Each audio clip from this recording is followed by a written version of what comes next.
সাংবাদিক নিগ্ৰহৰ বিৰুদ্ধে যোৰহাট প্ৰেছ ক্লাবত কলাবেজ পৰিধান কৰি সাংবাদিকৰ প্ৰতিবাদ। গুৱাহাটীৰ ৰাজভৱনৰ সমীপত সাংবাদিক নিগ্ৰহৰ ঘটনা। ৰাজভৱনত কংগ্ৰেছৰ ৰাজভৱন চলো কাৰ্যসূচীত আৰক্ষীয়ে কন্দুৱা গেছ নিক্ষেপ কৰাত গুৰুতৰভাৱে আহত হয় কেইবাগৰাকীও সাংবাদিক। সংবাদ সংগ্ৰহৰ সময়ত মন্তব্য লৈ থকা অৱস্থাত আৰক্ষীয়ে কন্দুৱা গেছ নিক্ষেপ কৰাত আহত হৈ চিকিৎসাধীন হ'বলগীয়া হয় কেইবাজনো সাংবাদিক। সংবাদ নিগ্ৰহৰ এই ঘটনাত যোৰহাট প্ৰেছ ক্লাবে তীব্ৰ ভাষাৰে গৰিহণা দি আজি কলা বেজ পৰিধান কৰি প্ৰতিবাদ সাব্যস্ত কৰে। অসম পুলিচ মুৰ্দাবাদ, সাংবাদিক নিগ্ৰহ বন্ধ কৰক, সাংবাদিকৰ সুৰক্ষা প্ৰদান কৰক শ্লোগানেৰে প্ৰতিবাদ সাব্যস্ত কৰি পুনৰ এনে ঘটনা নঘটিবৰ বাবে চৰকাৰ তথা প্ৰশাসনক সকীয়াই দিয়ে। সাংবাদিকৰ ওপৰত নিৰ্যাতনৰ ঘটনা পুৰণি নহয়, তথাপিও কালি ঘটনা আমি তীব্ৰ নিন্দা কৰিছোঁ। আৰু অসমত সাংবাদিকতাৰ সুস্থ পৰিৱেশ গঢ়ি তুলিব কোনে কৰিব? চৰকাৰে কৰিব লাগিব। মই ভাবোঁ এই ক্ষেত্ৰত অনাগত দিনত অসমত সাংবাদিকতাৰ সুস্থ পৰিৱেশ গঢ়ি উঠিব, নহ'লে অনাগত দিনত সাংবাদিকে কিন্তু তীব্ৰ প্ৰতিবাদ সাব্যস্ত কৰিব। আমি বাৰে প্ৰতি কৈ আহিছোঁ যে সাংবাদিকসকলক সংবাদ পৰিৱেশনৰ কাৰণে এটা সুস্থ পৰিৱেশ দিয়ক।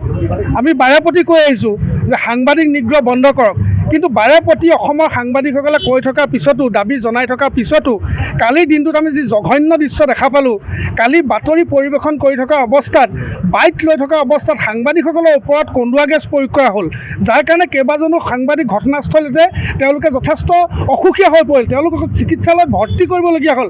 এনেধৰণৰ পৰিৱেশ পৰিস্থিতি কালি আমি দেখা পোৱা গ'ল। আৰু তাৰপিছত আমাক এনেকুৱা লাগিছে যে গণতন্ত্ৰ অসুখীয়া হৈ পৰিছে।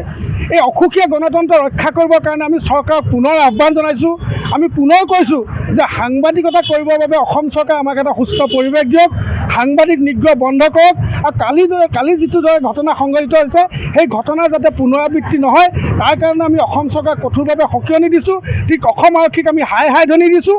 আৰু আজি অসমৰ সমগ্ৰ ৰাজ্যৰ লগতে অসমৰ বিভিন্ন সংবাদ সংস্থা, অসমৰ বিভিন্ন জাতীয় সংগঠন, অসমৰ বিভিন্ন প্ৰেছ ক্লাবে যেনেধৰণে আজি কালি ঘটনাটোলৈ প্ৰতিবাদ সাব্যস্ত কৰিছে, ঠিক তেনেধৰণে আজি আমি যোৰহাট প্ৰেছ ক্লাবেও ক'লা বেজ পৰিধান কৰি আমি মৌনভাৱে আজি কালি এই ঘটনাটোত তীব্ৰ প্ৰতিবাদ এই মুহূৰ্তত সাব্যস্ত কৰিছোঁ। যোৱাকালি অসম চৰকাৰৰ ভেৰনীয়া গুণ্ডা পুলিচ বাহিনীয়ে গণতন্ত্ৰৰ চতুৰ্থ স্তম্ভ সাংবাদিকসকলক যি অত্যাচাৰ কৰিলে, যি কন্দুৱা গেছ প্ৰয়োগ কৰি যি অত্যাচাৰ কৰিলে, এইটো সম্পূৰ্ণ এক গণতন্ত্ৰ বিৰোধী। আৰু গণতান্ত্ৰিক চৰকাৰ এখনৰ কাৰণে এই গণতন্ত্ৰ বিৰোধী কাৰ্যসূচী লজ্জাজনক, আৰু এইটো অসমবাসীৰ বাবে অতি দুৰ্ভাগ্যজনক বিষয়।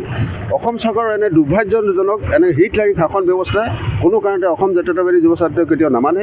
আৰু অনাগত দিনবিলাকত অহা 26 চনৰ যি সাধাৰণ ইলেকশ্যন আছে অসমত, আৰু অসমবাসী ৰাইজে এই অসম চৰকাৰৰ এই গণতান্ত্ৰিক বিৰোধী যি কৰ্মকাণ্ড কৰিছে, হিটলাৰী শাসনৰ বিপক্ষে সম্পূৰ্ণ তেওঁলোকে ৰায় প্ৰদান কৰিবলৈ এই চৰকাৰক কিন্তু উপযুক্ত শাস্তি প্ৰদান কৰিব। আৰু আমি অসম জাতীয়তাবাদী যুৱ ছাত্ৰ পৰিষদে অসম চৰকাৰক সতৰ্ক কৰি দিছোঁ যে ভৱিষ্যতে এই সাংবাদিকসকলক, নিৰপেক্ষ সাংবাদিকসকলক যাতে কোনো কাৰণতে সংবাদ গ্ৰহণ কৰিবলৈ যাওঁতে কোনো কাৰণতে শাস্তি প্ৰদান নকৰে, তাৰ বাবে আমি সতৰ্ক কৰি দিছোঁ। যদি ভৱিষ্যতে এই সাংবাদিকসকলক চৰকাৰে যদি বিনা কাৰণত যদি এনেকৈ শাস্তি প্ৰদান কৰে, কিন্তু এই বিষয়ত অসম জাতীয়তাবাদী যুৱ ছাত্ৰৰ বিষয়টো কিন্তু গণতান্ত্ৰিকভাৱে কিন্তু গভীৰ আন্দোলন কৰিবলৈ বুলি বাধ্য হ'ব বুলি আমি আপোকৰ যোগেদি সকীয়াই দিছোঁ।